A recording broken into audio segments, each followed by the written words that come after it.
वीर्यक्षय से होने वाली हानियां। आज नवयुवकों में यह रोग भीषण रूप से फैला हुआ है। एक बार जो इसके चक्कर में पड़ जाता है, फिर आमरण इस संहारकारी रोग से वह मुक्त नहीं हो पाता है। यह बीमारी बड़े बड़े विद्वानों तक में भी फैली हुई है और यह बड़ी निर्दयता से मनुष्य के शरीर को निचोड़ रही है। इससे इतनी हानियां होती हैं कि जिनका उल्लेख कर पाना भी संभव नहीं है। जिस प्रकार लकड़ी में घुन लग जाने से वह बिल्कुल खोखली हो जाती है, उसी प्रकार हस्तक्रिया के द्वारा वीर्य के स्खलन से लोगों की अवस्था जर्जरित हो जाती है। इससे शिश्नेंद्रिय की सब नसें ढीली पड़ जाती है। इंद्रिय शिथिलता के कारण वीर्य बहुत जल्दी गिरने लगता है। बार बार स्वप्न दोष होने लगता है। जरा सी भी विषय संबंधी बात मन में उदित हुई, इतने से ही वीर्य गिरने लगता है और अंत में कुछ दिनों बाद भरी जवानी में ही मनुष्य नपुंसक होकर बुढ़ापे का अनुभव करने लगता है।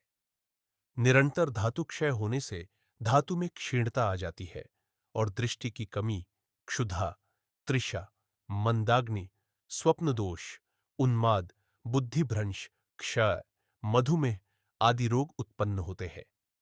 ऐसा मनुष्य स्त्री समागम के भी सर्वथा अयोग्य हो जाता है। उसका वीर्य पानी की तरह बिल्कुल पतला हो जाता है। हस्तमैथुन द्वारा वीर्य निकलने से कलेजे पर बड़े जोरों का धक्का लगता है। इस धक्के से खांसी, श्वास, यक्ष्मा जैसे भयानक रोग उत्पन्न हो जाते हैं और मनुष्य की आयु क्षीण हो जाती है। मन अत्यंत दुर्बल हो जाता है। संकल्प शक्ति कमजोर हो जाती है। स्वभाव चिड़चिड़ा हो जाता है। जरा भी प्रतिकूलता सहन नहीं होती। आत्मविश्वास कम हो जाता है। काम करने में उत्साह नहीं रहता। शरीर में आलस्य छाया रहता है। चित्त सदा सशंकित रहता है। मन में विषाद छाया रहता है। कोई भी नया काम हाथ में लेने में भय मालूम होता है। थोड़े से भी मानसिक परिश्रम से दिमाग में थकान आ जाती है। बुद्धि मंद हो जाती है।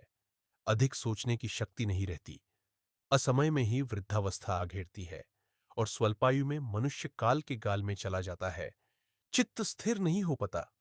मन और इंद्रियां वश में नहीं हो पाती और मनुष्य भगवत प्राप्ति के मार्ग से कोसों दूर हट जाता है। वह न इस लोक में सुखी रह पाता है और न ही परलोक में। नष्टवीर्य पुरुष सदा डरता रहता है।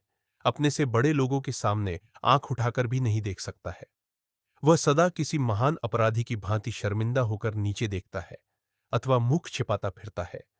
सदा निरुत्साहित रहता है। उसकी आंखें भीतर ढस जाती है। गाल पिचक जाते हैं। आंखों के नीचे गड्ढा हो जाता है और काले धब्बे पड़ जाते हैं। बाल पकने और झड़ने लगते हैं। शरीर सूखता चला जाता है। अंग प्रत्यंगों में शिथिलता छा जाती है। अच्छे कार्यों में उसका मन नहीं लगता है। थोड़े से परिश्रम से ही उसे थकावट आ जाती है। थोड़ा सा दुख उसे पहाड़ की तरह प्रतीत होने लगता है। द्वंद्वों को सहने में वह सर्वथा असमर्थ हो जाता है। बार बार भूख लगती है। अपच और कब्ज होता है। उसे अच्छी तरह नींद नहीं आती है। जागने पर भी उसके नेत्रों में आलस भरा रहता है। रात्रि में स्वप्न दोष होता है। वीर्य पतला हो जाता है। पेशाब के साथ बूंद बूंद करके वीर्य गिरने लगता है। पुंस्त्व नष्ट हो जाता है। मुंह पर मुंहासे निकल आते हैं। उठते समय आंखों के सामने अंधेरा छा जाता है। बहुत जल्दी उसे भूलने की आदत हो जाती है। चित्त अत्यंत चंचल व दुर्बल हो जाता है। कोई भी कार्य पूरा किए बिना ही वह छोड़ देता है। वह क्षण क्षण में विचारों को बदलता रहता है। उसकी आंखों में जलन पैदा होती है। ये सब वीर्यनाश के लक्षण हैं। जो हस्तक्रिया के द्वारा ब्रह्मचर्य क्षीण करते हैं, वे प्रतिक्षण काम से युक्त रहते हैं और उनके अंदर वही चिंतन चलता रहता है। वीर्य क्षय से मन मलिन हो जाता है। बड़े बड़े श्रेष्ठ पुरुष भी ब्रह्मचर्य से पतित होते ही संसार में श्रीहीन हो जाते हैं। वीर्य क्षय से धातु रोग, रक्त विकार, दृष्टिहीनता आदि रोग उत्पन्न होते हैं। वीर्यनाश से आनंद, साहस, धैर्य, वीरत्व, तेज, शांति, ज्ञान और सद्विचार आदि सब दैवीय संपदा नष्ट हो जाती है और अति मैथुन से शूल, खांसी, ज्वर, श्वास, दुर्बलता, पीलिया रोग, क्षय आदि रोग उत्पन्न हो जाते हैं। शूल, कास, ज्वर, श्वास कर्म्य पावामयक्षया अतिव्यवहाया जायन्ते रोगाश्चाक्षेपकादयः। वीर्य के अधीन ही शारीरिक और मानसिक सारी शक्तियां रहती है।